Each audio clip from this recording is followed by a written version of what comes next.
Welcome back to Peak Adventures. I'm Jordan, and today we have a jam-packed update from Carowinds as we see the changes they have made for the opening weekend of their biggest fall events, Trick and Treats, Scarowinds, and Oktoberfest. Plus, we've got updates on construction at Camp Snoopy and a look at some exciting new props and theming elements. Let's dive right in. Let's start by discussing the incredible job the Carowinds team has done with the new props and theming around the park. In just 1 week, they've added numerous theming elements for Scarowinds and Tricks and Treats. Over in Aeronautica Landing, also known as the Scare Zone for Lobotomy's Oddities, some really cool additions have been made. If you're a coaster fan, you'll love this.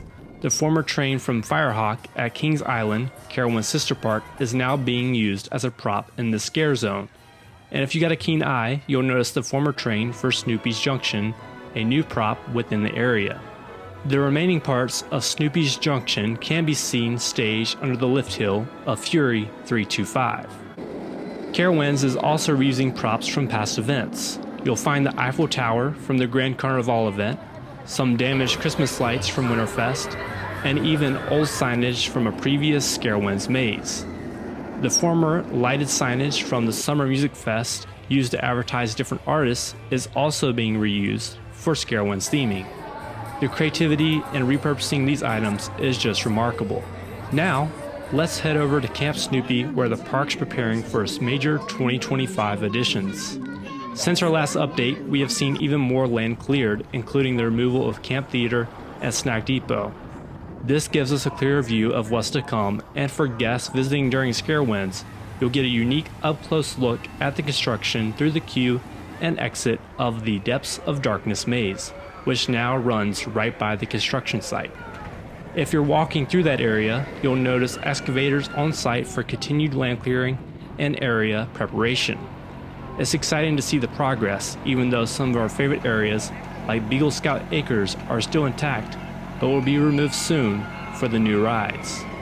The Peanuts Pirate Ride vehicles have also been taken out, though that's just part of their usual maintenance routine. Moving on to Oktoberfest, Carowinds has transformed the former Prestige Lounge lawn into the new Oktoberfest event lawn with picnic tables, a small stage, and even a photo op. Oktoberfest runs Saturdays and Sundays until November 2nd and features live entertainment like the Guten Tag Players and the Uba Oompa Band in Harmony Hall. There's also delicious German-inspired food offerings like fried potatoes, pretzel nuggets, and Linzer cookies. And don't miss the keg tapping to kick off each festival day, plus games and color-by-number activities for guests to enjoy. Next up, Tricks and Treats is here.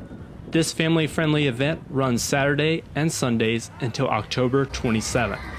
There are 3 dedicated trick-or-treat locations, and the park even provides free bags to help you carry all your treats. In Aeronautica Landing, there's a mini pumpkin patch where you can grab a pumpkin to take home.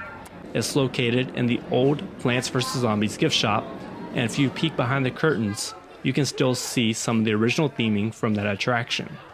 From the Skelebration dance party to the Spectral Sisters show and the County Fair costume contest, Tricks and Treats is packed with fun.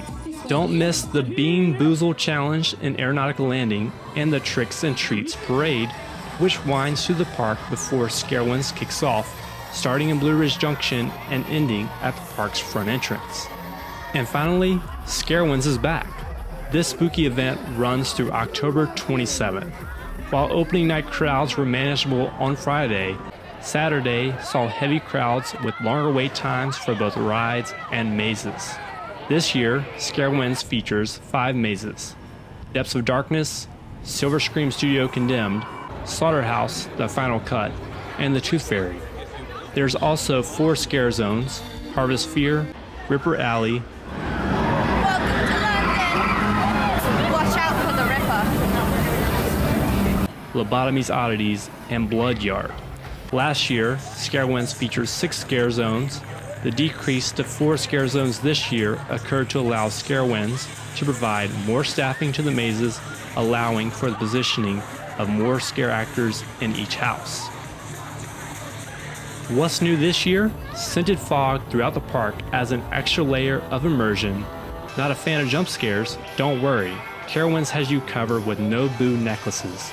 For $16.99, you can buy one from select retail locations in the park, and it lets scare actors know to leave you alone.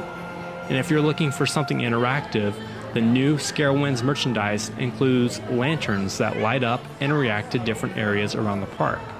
There are 12 locations where these lanterns interact with the environment, adding another level of fun to your spooky night. You can find more spooky merchandise at the Evil Emporium near the front entrance.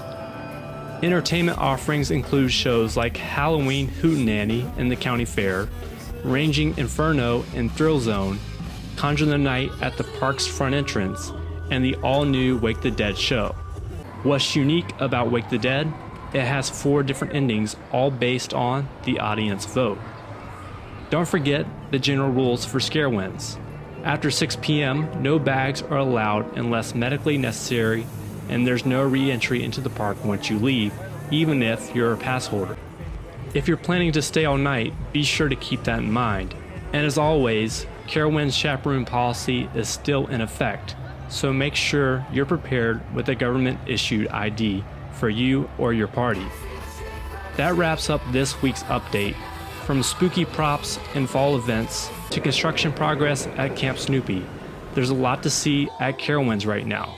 If you enjoyed this video, be sure to like, subscribe, and comment below with your favorite part of the update. I'll be back next week with even more news from the park. Until next time, keep exploring with Peak Adventures.